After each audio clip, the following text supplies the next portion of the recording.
আসসালামু আলাইকুম। আজকে আমরা ঢাকা বোর্ড 2024 সালের প্রশ্ন সমাধান করব। নবম দশম শ্রেণীর গণিত বইয়ের 13 অধ্যায়ের একটা প্রশ্ন। দেখো এখানে ক নাম্বার প্রশ্নে আমাদের একটা ধারা দিয়ে বলা হচ্ছে ধারাটির কোন পদ 181। ঠিক আছে, এটা খুবই পপুলার একটা প্রশ্ন ক নাম্বারের জন্য। সো ভালো করে দেখে রাখো। সো একটা ধারা দেওয়া আছে, এই ধারাটা দিয়ে কোন পদ 181। দেখো যখনই তুমি দেখবা কোন পদ বলা আছে তুমি বুঝবা, তুমি ধরে নিবে ওটা এনতম পদ, সোজা হিসাব। তো যাই হোক, এটা একটা সমান্তর ধারা আমরা বুঝতে পারতেছি। 4 থেকে 7, 7 থেকে 4 বিয়োগ করলে 3, 10 থেকে 7 বিয়োগ করলে 3, বিয়োগ করলে সবসময় সমান আসতেছে। এটা একটা সমান্তর ধারা। তো আমরা সমান্তর ধারার এনতম পদের সূত্র আমরা জানি, সবই জানি। যাই হোক, ওইগুলোতে আমরা পরে যাই। প্রথমে ধারাটা লিখবো, যে কোনো ধারা পাওয়ার সাথে সাথে তার প্রথম পদ এবং সাধারণ অন্তর বের করে ফেলতে হবে। এরপরে কোন পদ, এরকম প্রশ্ন যদি আসে তুমি সর্বপ্রথম লিখে ফেলবা যে মনে করি এনতম পদ, কোনো কথা নাই আর। মনে করি এনতম পদ সমান 181। এই যে দেখো, মনে করি ধারাটির এনতম পদ 181। এখন এনতম পদের সূত্র কি? এনতম পদের সূত্র হচ্ছে a plus n minus 1 into D. তো এনতম পদ 181 মানে কি? দেখো এনতম পদ সমান 181। এখন এনতম পদের সূত্র কি? a plus n minus 1 into D সমান 181। এখন এর মান আমরা জানি, এর মান কত? 4 plus n minus 1 into D. D এর মান কত? ডি এর মান হচ্ছে 3 ইকুয়াল টু 181। এখন 4 প্লাস n এর 3 এর সাথে n গুণ করলে হবে 3n, 3 এর সাথে মাইনাস 1 গুণ করলে কি হবে? মাইনাস 3 ইকুয়াল টু কত? 181। এখন 4 থেকে 3 বিয়োগ করলে কত হবে? 1, 1 plus 3n equal to 181। 3n সমান কি হবে? প্লাস 1 ওই পাশে গেলে কি হয়ে যাবে? মাইনাস 1 হয়ে যাবে। 181 থেকে 1 বিয়োগ করলে হবে 180। তাহলে n এর মান কত হবে? 3 গুণ আকারে আছে, ওই পাশে গেলে ভাগ হয়ে যাবে। 180 কে যদি 3 দিয়ে ভাগ করো তাহলে 60 হয়। তাহলে n এর মান দাঁড়ায় আমাদের 60। তো তুমি যেহেতু n তম পদ 181 ধরছো, তো n এর মান 60 আসছে, তার মানে 60 তম পদ 181। তা আমাদের প্রশ্নে এটাই বলছে কোন পদ 181, মানে 60 তম পদ 181। শেষ, n এর মান 60 আসছে, ওটাই অ্যান্সার। ক নাম্বার প্রশ্নটা সমাধান হয়ে গেল। খ নম্বর প্রশ্ন এখন আমাদের উদ্দীপক লাগবে। বলতেছে 1 নং উদ্দীপকের সাহায্যে ধারাটির প্রথম 25টি পদের সমষ্টি নির্ণয় করো। এখন 1 নং উদ্দীপকে কি বলা আছে? 1 নং উদ্দীপকে বলা আছে যে একটি সমান্তর ধারা 13তম পদ 85। কি দেওয়া আছে? একটা সমান্তর ধারা 13তম পদ 85। এর থেকে আমাদের নির্ণয় করতে হবে। তো একটা সমান্তর ধারা 13তম পদ দেওয়া আছে শুধু 85। এটা যদি আমরা এখন এটার থেকে যদি আমরা কি নির্ণয় করতে যাই, আমাদের হচ্ছে অন্য আরেকটা 25টি পদের, প্রথম 25টি পদের সমষ্টি। তো এটা একটা সমান্তর ধারা। তো আমরা প্রথমে সমান্তর ধারা, যেহেতু অন্য কিছুই দেওয়া নাই, আমরা প্রথম পদ আর সাধারণ অন্তর a আর d ধরে নিব। আর প্রশ্নে বলা আছে 13তম পদ 85। এখন আমরা জানি n তম পদের সূত্র কি? n তম পদের সূত্র হচ্ছে a plus n minus 1 into D. তাহলে 13তম পদের সূত্র কি হবে? a plus 13 minus 1 into D. এই দেখো, a plus 13 minus 1 into D, এটা হচ্ছে 13তম পদ এর সূত্র। আর 13তম পদের মান প্রশ্নে বলা আছে 85, মানে এটা সমান হচ্ছে 85। এখন ক্যালকুলেট যদি আমরা করি, 13 থেকে যদি আমরা 1 বিয়োগ করি কত হবে? 13 থেকে 1 বিয়োগ করলে হবে 12, 12 সাথে ডি গুণ করলে হবে 12, মানে a plus 12d equal to 85। এটাকে আমরা 1 নং সমীকরণ দিয়ে রাখলাম। তার মানে a plus 12d equal to কি? 85। ফাইন। এখন আমরা যে কাজটা করব সেটা হচ্ছে সমষ্টি বের করব। আমাদের সমষ্টি বের করতে পারবো আমরা, কোনো প্রবলেম নাই। সমষ্টির সূত্র আমরা জানি, সমান্তর ধারার সমষ্টির সূত্র কি? n/2 into 2a plus n minus 1 into D. কিন্তু প্রশ্নে বলছে 25টি পদের সমষ্টি। তাহলে n সংখ্যক পদের সমষ্টির ক্ষেত্রে n বসছে, 25টি পদের সমষ্টির ক্ষেত্রে n এর জায়গায় 25 বসবে। এই যে 25/2 ইন্টু 2a মানে হচ্ছে 2a প্লাস n মাইনাস 1 এর জায়গায় হবে 25 মাইনাস 1 ইন্টু ডি। এবার আমরা এটাকে ক্যালকুলেশন করে ফেলবো। দেখো 25 এখানে থাকবে 25 ডিভাইডেড বাই 2। এই জায়গায় আমাদের 2 এর জায়গায় 2a থাকলো। এরপর 25 থেকে 1 বিয়োগ করলে কত হবে? 24 ডি। এটা ফার্স্ট ব্র্যাকেট দিলেই হয়। ওকে।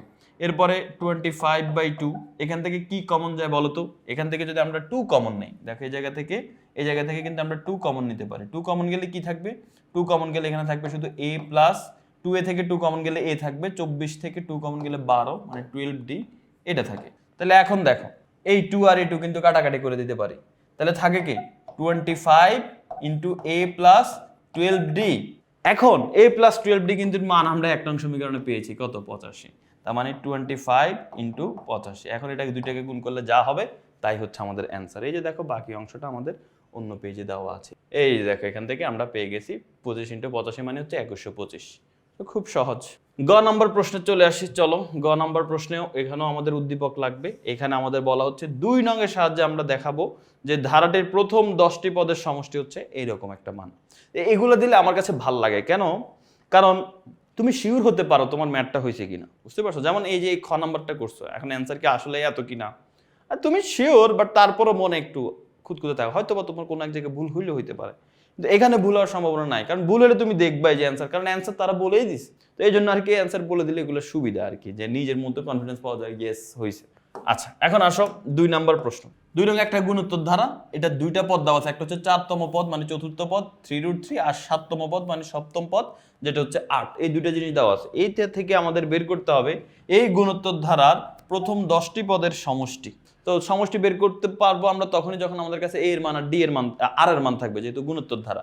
সো এ আর আর বের করতে হবে এই 2টা জিনিসকে অ্যাপ্লাই করে, এই যে এই 2টা যে পদ দেওয়া আছে আমাকে, 2টা পদকে অ্যাপ্লাই করে আমরা আর এর মান বের করব। তো তার আগে যেহেতু এ আর আর দেওয়া নাই, আমরা ধরে নিব যে মনে করি গুণোত্তর ধারার প্রথম পদ এ এবং সাধারণ অনুপাত আর, আর এনতম পদের সূত্র আমরা জানি, এনতম পদের সূত্র কি এ আর টু দি পাওয়ার n-1। এখন এই ধারাটার চতুর্থ পদের সূত্র কি হবে? চতুর্থ পদ কেন, আচ্ছা তুমি বলতে পারো ভাই চতুর্থ পদ কেন বের করতেছেন? ওই যে প্রশ্নে দেওয়া আছে, প্রশ্নে যেটা দেওয়া আছে ওইগুলো আমরা আগে বের করব। প্রশ্নে কি কি দেওয়া আছে? চতুর্থ পদ আর সপ্তম পদ, এই জন্য আমরা সূত্র দিয়ে আগে চতুর্থ পদ আর সপ্তম পদ বের করব। তো এই জন্য প্রথমে আমরা চতুর্থ পদ বের করতেছি এ আর টু দি পাওয়ার 4-1 মানে এ আর কিউব, আর সপ্তম পদ হবে এ আর টু দি পাওয়ার 7-1, তো এটা হবে কি এ আর টু দি পাওয়ার 6।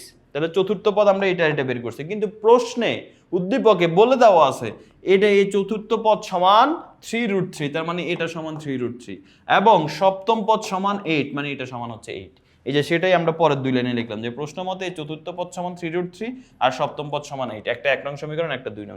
এখন আমরা যে কাজ করব 2 নংকে 1 নং দিয়ে ভাগ করব, ঠিক আছে? 2 নং সমীকরণকে 1 নং সমীকরণ দিয়ে ভাগ করব, ভাগ করলে আমরা আর এর মান পেয়ে যাব। কেন 2 নং দিয়ে ভাগ করতেছে? কারণ 2 নং এর পাওয়ার বেশি।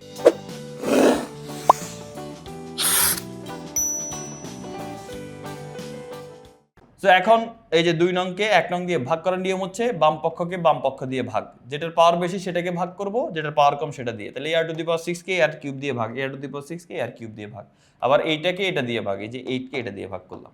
এখন আসো নিচে, এখানে আসো, দেখো এই আর এ কাটা যায়, উপরে আর আছে 6টা, নিচে আর আছে 3টা, কাটাকাটি করলে আর থাকবে আর কয়টা? আর থাকবে আর 3টা। এখানে দেখো 8 কে আমরা লিখতে পারি 2 কিউব মানে 8, আর 3√3 কে আমরা লিখতে পারি √3 কিউব। কেন? কারণ দেখো 3√3 মানে কি, একটা 3 মানে 2টা √3, আর এখানে তো আগে থেকে একটা √3 আছে, তার মানে এখানে টোটাল 3টা √3 আছে, মানে √3 কিউব লেখা যায়। আর 8 কে তো 2 কিউব মানে 8, এটা আমরা জানি। তো এই পুরোটাকে আমরা 2/√3 হোল কিউব লিখে দিতে পারি, 2 কিউব মানে 8, √3 কিউব মানে 3√3। ওকে, এখন এখানে আমরা আর কিউব আর এই কিউব কাটাকাটি করে দিতে পারি, তাহলে আর এর মান কত দাঁড়াইলো? এইটা দাঁড়াইলো। এখন আর এর যে মানটা দাঁড়াইলো এটা কিন্তু 1 এর ছোট। কেন? আমরা 1 এর বড় ছোট খুঁজতে, সরি 1 এর বড়, 2 কে যদি √3 দিয়ে ভাগ করো তাহলে 1 এর বড় একটা মান আসবে। এখন কথা হচ্ছে 1 এর বড় ছোট আমরা কেন খুঁজতেছি? কারণ ভাইয়া গুণোত্তর ধারার সমষ্টির 2টা সূত্র আছে, একটা হচ্ছে যদি আর এর মান 1 এর ছোট হয় তাহলে একটা সূত্র, আর আর এর মান 1 এর বড় হইলে আরেকটা সূত্র। অনেকের প্রশ্ন, আর এর মান 1 হইলে হয় না, ঠিক আছে? 1 হইলে সেটা গুণিত ধারার মধ্যে আর পড়ে না। ওটা 1 কখন হবে জানো? যখন একটা ধারা হবে 2 + 2 + 2 + 2 + 2, সব একই পদ, তো এটা তার ধারা হইল না। এখন আসো আর এর মানে 1 এর বড় হইলে এখন আমরা সমষ্টির সূত্র কি সেটা আমরা একটু পরে দেখব, কারণ আমরা তো মাত্র আর এর মান পেয়েছি। তো সূত্রটা আমি বলে দেই, যদি আর এর মান 1 এর বড় হয় তাহলে সেক্ষেত্রে সূত্র হচ্ছে r to the power n-1 divided by r-1, আর 1 এর ছোট হইলে 1 - r to the power n divided by 1 - r। কিন্তু আমরা আর এর মান বের করছি, এর মান তো বের করি না ভাই, এর মান বের করতে হবে। এখন এর মানটা কিভাবে বের করব? 1 নং সমীকরণে এই আর এর যে মানটা পেয়েছো তুমি এটা বসাই দাও। তো 1 নং সমীকরণে আর এর মান বসাই দিই, এই যে 1 নং সমীকরণ কোনটা? a r কিউব, তার মানে a ইনটু আর এর মান বসাই তার উপর কিউব দিয়ে দাও। এই দেখো a ইনটু আর এর মান বসাই তার উপর কিউব দিয়ে দিয়েছি, আর ডান পক্ষে ছিল 3√3। এবার এটা ক্যালকুলেট করে ফেলো, 2 কিউব মানে কত ভাইয়া? 2 কিউব মানে হচ্ছে 8, আর √3 কিউব মানে হচ্ছে 3√3। এখন এখানে যদি খেয়াল করো, a আমি রেখে দিলাম, 8 লবে থাকা মানে গুণ আকারে থাকা, 8 ওই পাশে গেলে ভাগ হয়ে যাবে, নিচে চলে আসবে, যে দেখছো 8 নিচে চলে আসছে। আর 3√3 ভাগ আকার আছে, ওই পাশে গেলে গুণ হয়ে যাবে, এটার সাথে গুণ হয়ে যাবে, যে দেখো 3 ওই পাশে আগে থেকে একটা 3√3 ছিল আর এটা গিয়ে গুণ হয়ে। এখন আমরা যদি গুণ করি, 3√3 সাথে 3√3 গুণ করলে হবে 27, নিচে হচ্ছে 8, তার মানে a এর মানও পেয়ে গেছে আমরা 27/8। এখন সমষ্টি সূত্রের মধ্যে মান বসাই দিব। দেখো n সংখ্যক পদের সমষ্টির সূত্র কি? যেহেতু r এর মান 1 এর বড়, তাহলে সূত্র হচ্ছে a r to the power n-1 divided by r-1, মানে rটা আগে থাকে। তো এখন মান বসাই দাও, মান বসালে কি এর মান কত? এর মান হচ্ছে, আমরা যেহেতু এখন 10টি পদের সমষ্টি বের করব, n এর জায়গায় এখন 10, তাহলে এখানে এই যে n ছিল সেই n এর জায়গায় 10 বসবে, আর এর জায়গায় এর মান, আর এর জায়গায় আর এর মান, এই নিচের আর এর জায়গায় নিচের আর এর মান -1 - 1। এবার আসো ক্যালকুলেট করে ফেলো, এর জাস্ট ক্যালকুলেটরের খেলা। এখন তুমি এখন এই 27/8 এটা অনেকে কি করে পুরোটা ক্যালকুলেটর লিখে লাস্টে একসাথে অ্যান্সার লেখে, না তোমাকে স্টেপগুলো দেখাইতে হবে। 27/8 ঠিক আছে, এটাকে যদি ক্যালকুলেট করি 2 টু দি পাওয়ার 10 মানে 1024, √3 উপর পাওয়ার 10 দিলে 243, এরপর -1 এর জায়গায় -1, নিচে যা আছে এটাকে আমরা লসাগু করে ফেলবো। এখানে দেখো হরে আছে √3, তার মানে একটাই যেহেতু হর এটাই লসাগু হবে। √3 কে √3 দিয়ে ভাগ করলে হয় 1, 1 এর সাথে 2 গুণ করলে হবে 2, মাইনাস এটার নিচে কোনো হর নাই, এই জন্য এটার সাথে লসাগু সরাসরি গুণ হয়ে যাবে, 1 এর সাথে √3 গুণ করলে √3 হবে, তার মানে 2 - √3/√3, এই যে এটা আমরা এখানে দেখলাম। সেম ভাবে আমরা পরবর্তী লাইনে যদি আসি, পরবর্তী লাইনে আমরা এই অংশের লসাগু করব। এখানে হর আছে একটাই 243, তার মানে 243 হবে লসাগু। এবার 243 কে 243 লসাগুকে হর দিয়ে ভাগ, 243 কে 243 দিয়ে ভাগ করলে হয় 1, 1 এর সাথে 1024 গুণ করলে 1024, বিয়োগ এই 1 এর সাথে 243 গুণ করলে হবে 243। এবার এটা থেকে এটা বিয়োগ করো, এটা থেকে এই যে দেখো, এটা থেকে এই যে এটাই আর কি এখানে লেখা হয়েছে, যে লসাগুটা এখানে করা হয়েছে, আর এখানে 8/27/8 এর জায়গায় 27/8 আছে, হরে যা আছে তাই ছিল। এবার আবার পরবর্তী অংশ, আমাদের তো ওই যে অ্যানসারটা বের করতে বলছে ওই অ্যানসার পর্যন্ত আমাদের যেতে হবে। এরপরে দেখো 27/8 এর জায়গায় 27/8 আছে, গুণ চিহ্ন দিলাম, এটাকে 1024 থেকে 243 বিয়োগ করলে হয় 781, আর নিচে তো আছে 243, হরে যা আছে তাই থাকে। এবার আসো এইখানে এসে যদি আমরা খেয়াল করি, দেখো এখানে আমরা এখন কাটাকাটি করতে পারি, সেটা কি, সেটা হচ্ছে 27 243 এর কাছে যাবে, ঠিক আছে, 27 243 এর কাছে 9 বার যাবে, ঠিক আছে, 27 এর সাথে যদি তুমি 9 গুণ করো দেখবে 243 হয়, তাহলে 27 একে 27 আর 9 এর সাথে 27 গুণ করলে 243, তুমি নরমালি 243 কে 27 দিয়ে গুণ করো তাইলে হয়। এবার তুমি দেখো উপরে থাকলো শুধু 781 আর নিচে থাকলো 8 নং 72, তাহলে উপরে থাকলো কি 781 আর নিচে থাকলো 72। ওকে, তাহলে লবের মধ্যে এখন 781/72 সেটা আমি লিখলাম। এরপরে নিচে যে ভাগ চিহ্নটা আছে এটাকে আমি গুণ চিহ্ন দিলাম, গুণ চিহ্ন দিলে কি হবে, উল্টায় যাবে, এই √3 চলে যাবে উপরে আর 2 - √3 এটা চলে আসবে নিচে, তার মানে 781/72 ইন্টু √3/2 - √3। আমাদের বের করতে বলছে কি 781 ওই যে দেখছো এখনো পুরোপুরি হয় নাই, কাছাকাছি চলে আসছে। আচ্ছা, এখন আসো আমরা পরবর্তীতে কি করব, এখানে পরবর্তীতে এই যে এই জায়গার মধ্যে আমরা যদি খেয়াল করি √3 আমরা এখানে গুণ করে দিতে পারি, এই যে এখানে 72 এর সাথে √3 আমরা কাটাকাটি করতে পারি, ঠিক আছে। তো কিভাবে কাটাকাটি করবো, এই যে দেখো এখানে দেওয়া আছে 72 কে আমরা ভেঙে লিখবো, ঠিক আছে, বা ওইখান থেকে আমরা √3 কমন নিতে পারি, এই যে দেখো এইখানে, বা এইখানে যদি তুমি খেয়াল করো এই জায়গার দিকে যদি আমরা আসি, তোমার অনেক প্রবলেম, যেহেতু দুই অংশ। ওকে, তোমার প্রশ্ন হতে পারে যে এই লাইন থেকে পরবর্তী লাইন হচ্ছে এটা কিভাবে আসলো। দেখো এই লাইন থেকে এই লাইন আসছে, আমরা এখানে হরলব দুইটার সাথে √3 গুণ করছি, ঠিক আছে, এই যে এটার সাথেও একটা √3 গুণ হয়েছে, এই যে উপরের লবের সাথে একটা √3 গুণ হয়েছে, হরের সাথেও একটা √3 গুণ হয়েছে, এই যে √3 এখানে গুণ করা হয়েছে, এই যে তো এখন দেখো √3 যদি গুণ করি তাহলে কি হয়, উপরে হচ্ছে 700, এই যে √3 গুণ করছি, এই √3 গুণ করার পরে যে অবস্থাটা সেটা এখানে দেখতে পাচ্ছি, এই যে দেখো, এই যে এখানে যদি খেয়াল করো, এই যে দেখো √3 আর √3 দুইটা √3 গুণ করলে কি হয়, একটা 3, আর নিচে দেখো √3 গুণ হয়েছে, এই √3 এর সাথে আমরা কি করব, এই √3 2 এর সাথে গুণ করে দাও, √3 2 এর সাথে গুণ করলে √3 এর সাথে এই √3 গুণ করলে হয়ে যাবে 3। মানে ব্যাপারটা বুঝতে পারছো আশা করি, যে আমাদের কিন্তু এটা ছিল না আগে, এটাও ছিল না আগে, এখন আমাদের অ্যানসার মিলানোর জন্য এই দুটোকে আনতে হবে। তো এই দুটোকে কিভাবে আনবো, দেখো লবের সাথে আমরা √3 গুণ করছি, হর যেটা ছিল তার সাথে আমরা একটা √3 গুণ করছি, এবার এই দুইটা √3 গুণ করলে হয় একটা 3, সেটা লিখলাম এখানে, এটা যেভাবে ভগ্নাংশটা যেমন আছে এমনই থাকবে, আর এই √3 এর সাথে 2 গুণ করলে হবে 2√3, আর √3 এর সাথে এই √3 তো দুইটার সাথে গুণ, তাই না,